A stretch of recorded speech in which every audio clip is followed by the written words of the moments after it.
देवरिया हत्याकांड की क्या है सच्चाई? क्या इस हत्याकांड को राजनीतिक रूप दिया जा रहा है? क्या यादव वर्सेस दुबे का माहौल बनाया जा रहा है? सरकार सत्यप्रकाश दुबे का साथ इसलिए दे रही है क्योंकि वो दुबे है, और प्रेमचंद्र यादव के परिवार को इसलिए पूछा नहीं गया क्योंकि वो यादव है। आखिर क्या है सच्चाई? इस वक्त सबके जुबान पर एक ही बात है कि देवरिया हत्याकांड में जहां सत्यप्रकाश दुबे की परिवार के 4 सदस्यों के साथ निर्मम हत्या कर दी गई, तो वहीं पूर्व जिला पंचायत सदस्य प्रेमचंद्र यादव की हत्या की गई, जिसके परिवार की न सरकार ने सुध ली न विपक्ष ने, बल्कि प्रेमचंद्र के परिवार को ही बेदखली का नोटिस थमा दिया गया, जिसके बाद बुलडोजर कार्रवाई की चर्चाएं भी तेज है। पर यह कैसा न्याय है? विवाद तो 2 पक्षों के बीच का है, जिसमें सत्यप्रकाश दुबे का पूरा परिवार तबाह हो गया, तो सरकार दुबे परिवार के साथ खड़ी नजर आ रही है। डिप्टी सीएम, सांसद, विधायक तक सब मिलने पहुंच गए, लेकिन इस घटना में प्रेमचंद्र यादव के बच्चे भी अनाथ हुए हैं। पर देवरिया हत्याकांड में पैमाइश के बाद तहसील कोर्ट ने प्रेमचंद्र यादव के पिता समेत 3 आरोपियों को बेदखली का आदेश जारी कर दिया है। यानी बच्चों ने अपने पिता को तो खोया, अब बेघर भी हो जाएं।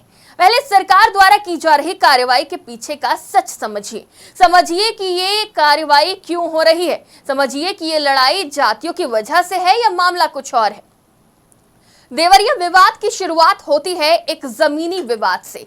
10 बीघा ग्राम सभा की सरकारी जमीन, जिस पर किसी का कोई आधिपत्य नहीं था। इस सरकारी जमीन के चलते देवरिया में 6 हत्याओं को अंजाम दिया गया। सत्यप्रकाश के भाई ने जिस सरकारी जमीन पर कब्जा किया हुआ था, उस जमीन को प्रेमचंद्र को दे दिया। इस सरकारी जमीन के लिए ही विवाद था और मामला कोर्ट में भी चल रहा था।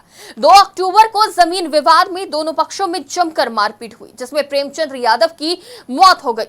जिसकी जानकारी प्रेमचंद्र के घर वालों और गांव के लोगों को हुई, तो सत्यप्रकाश दुबे और उनके परिवार के 4 सदस्यों की गोली मारकर और धारदार हथियार से हमला कर नृशंस हत्या कर दी गई। इस वारदात को सत्यप्रकाश के घर में घुसकर अंजाम दिया गया। सत्यप्रकाश दुबे का परिवार इस घटना में खत्म हो गया। परिवार में अब घटना में घायल छोटा बेटा और बड़ा बेटा और एक शादीशुदा बेटी जीवित है, जो घटना के वक्त वहां मौजूद नहीं थी।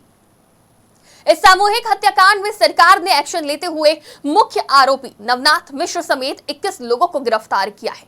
नवनाथ मिश्र प्रेमचंद्र यादव का बॉडीगार्ड और करीबी बताया जा रहा है, जिसकी वजह से उसने प्रेमचंद्र की मौत के बाद बदले की कार्रवाई की और इसमें गांव वाले भी शामिल थे। उधर सत्यप्रकाश के पूरे परिवार यानी बच्चों पर भी प्रेमचंद्र की हत्या का आरोप लगा। इस मामले को गंभीरता से लेते हुए सीएम योगी ने कई अधिकारियों को भी निलंबित किया, लेकिन सीएम योगी ने साफ किया कि आरोपी बख्शे नहीं जाएंगे। कार्रवाई तेज है और माना जा रहा है कि इस पर बुलडोजर कार्रवाई की जा सकती है।